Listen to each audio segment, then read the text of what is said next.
Shalom saudara terkasih, sangat berbahagia dapat berjumpa dan bersekutu dengan Anda para pendengar. 1 Yohanes 2 ayat yang ketiga, dan inilah tandanya bahwa kita mengenal Allah, yaitu jikalau kita menuruti perintah-perintahnya. Saudaraku yang terkasih, untuk dapat mengenal Tuhan, kita harus memiliki hubungan yang dekat, atau kita perlu bergaul karib dengan Dia setiap saat, sebagaimana yang Nuh perbuat, sehingga Nuh disebut sahabat Tuhan.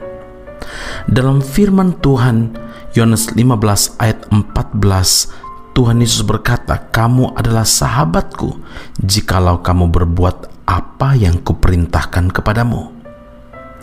Jangan berbangga diri dulu dengan mengatakan bahwa kita sudah mengenal Tuhan apabila kita tidak menuruti perintah-perintahnya. Sebab Matius 7 ayat yang ke-22 dan 23, Tuhan Yesus berkata, "Pada hari terakhir banyak orang akan berseru kepadaku, Tuhan, Tuhan, bukankah kami bernubuat demi namamu dan mengusir setan demi namamu dan mengadakan banyak mujizat demi namamu juga? Pada waktu itulah aku akan berterus terang kepada mereka dan berkata, Aku tidak pernah mengenal kamu. Enyahlah daripadaku, kamu sekalian pembuat kejahatan." Saudara, Nabi Yeremia memperingatkan agar orang bijaksana jangan bermegah karena kebijaksanaannya.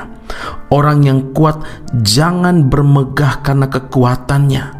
Dan orang yang kaya jangan bermegah karena kekayaannya.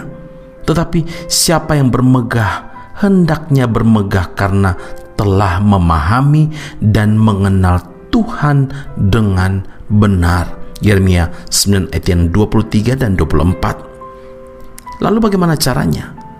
Selain membangun persekutuan yang karib dengan Tuhan, kita dapat mengenal Tuhan melalui kebenaran firman Allah. Ya, karena itu sediakanlah waktu untuk baca, untuk mendengarkan, untuk meneliti, untuk merenungkan firman Allah siang dan malam. Seperti ketika Anda setia mendengarkan renungan-renungan seperti Bread of Life audio ini, bergabung dengan beberapa sekolah, Bible School, sekolah Alkitab, dan itu akan membawa kita kepada pengenalan yang lebih dalam, pemahaman kepada firman Allah lebih di-upgrade.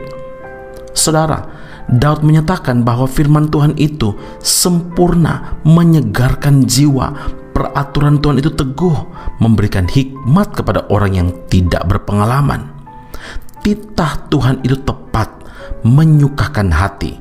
Perintah Tuhan itu murni, membuat mata bercahaya, lebih indah daripada emas, bahkan daripada banyak emas tua, dan lebih manis daripada madu, bahkan daripada madu tetesan dari sarang lebah. Mazmur 19 ayat 8 hingga ayat 11.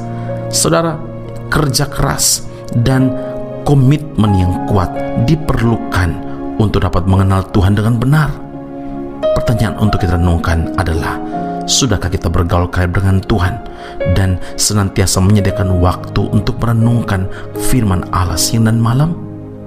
Ingatlah, 1 Korintus 8 ayat yang ketiga, firman Tuhan berkata, "Yang mengasihi Tuhan dan taat kepada Tuhan pasti dikenal oleh Tuhan." Amin. Mari kita berdoa. Bapa di surga, terima kasih Tuhan Yesus, kami bersyukur memuji Tuhan karena Engkau sangat mengasihi kami. Engkau menginginkan bukan hanya mengakui bahwa kami mengenal Tuhan tanpa memiliki hubungan yang karib, yang dekat dengan Tuhan. Bagaimana kami dapat berkata kami mengenal Tuhan kalau kami tidak hidup taat menuruti perintah-perintah-Mu? Karena itu Tuhan Yesus, terima kasih untuk teguran-Mu saat ini, tanda bukti bahwa Engkau sangat mengasihi kami. Engkau inginkan kami semua tidak ada seorang pun yang binasa, dan kami memperoleh kehidupan yang kekal ketika kami hidup bergaul karib dengan Tuhan. Tuhan Yesus juga ajar kami untuk memiliki waktu merenungkan firman Allah, untuk semakin hari memperdalam pemahaman kami tentang firman Allah. Itu akan menolong kami, menyempurnakan, menyegarkan jiwa kami, dan karena firman itu teguh, memberikan hikmat kepada kami yang sungguh-sungguh memerlukannya. Tuhan, Terima kasih Allah yang hidup, meteraikan firman-Mu dalam kehidupan kami, dan firman-Mu berbuah bagi kemuliaan nama Tuhan. Hidup kami berubah, hidup kami diberkati, hidup kami jadi berkat, bahkan hidup kami berdampak bagi dunia yang memerlukan Tuhan Yesus. Di dalam nama-Mu Allah yang hidup, kami berdoa mengucap syukur kepada Bapa di surga. Haleluya. Amin. Tuhan Yesus memberkati Anda. Sampai jumpa. Keep on growing and